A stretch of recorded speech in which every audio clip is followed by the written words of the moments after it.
ఎప్పుడు చెప్తాను, నేను మోకరించినప్పుడు ఒకటే అంటాను, ప్రభువా నువ్వు ఏమిస్తావో అది నాకు ఇచ్చేయి, నువ్వు ఏమిస్తావో అది నాకు ఇచ్చేయి. నువ్వేమి ఇచ్చినా నేను వద్దన్ను, ఎందుకో తెలుసా? నువ్వు నాకు మంచిదే ఇస్తావు. నువ్వు ఏమి ఇచ్చినా నేను కాదన్ను, ఎందుకో తెలుసా? నువ్వు నాకు చెడ్డది ఎప్పటికీ ఇవ్వవు. ఆ బ్రతుకు నీ చేతుల్లోకి తీసుకో, నన్ను నువ్వు నడిపించు, ఆ జీవితాన్ని నువ్వు తీర్చిదిద్దు, నన్ను నువ్వు అందంగా అలంకరించు, నీకు ఎలా కావాలో అలా నన్ను నడిపించు, నీకు ఇష్టమైన మార్గాల్లో నన్ను తీసుకెళ్ళి తండ్రి. ఇది కదా శ్రేష్టమైన ప్రార్థన. సత్యం నీలో ఉన్నప్పుడు ఆ ప్రార్థన వస్తుంది బయటికి. ఎందుకు మోసపోవాలి మనం? ఎక్కడికో పరుగులు తీస్తాం, ఎక్కడెక్కడికో వెళ్ళిపోతాం. ఎందుకు? అది మోసం అని తెలుసు, మాయని తెలుసు, అబద్ధం అని తెలుసు, అయినా అక్కడికి వెళ్తున్నారు జనాలు. ఎందుకు వెళ్తున్నారంటే వాళ్ళకి సత్యం విలువ తెలియలేదు.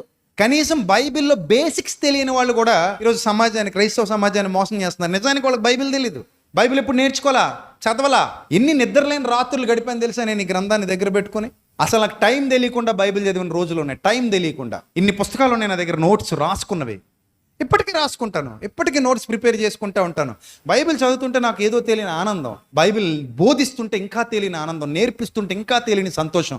10 మందికి వాక్యం నేర్పించానన్న తృప్తితో హాయిగా నిద్రపోతాను నేను.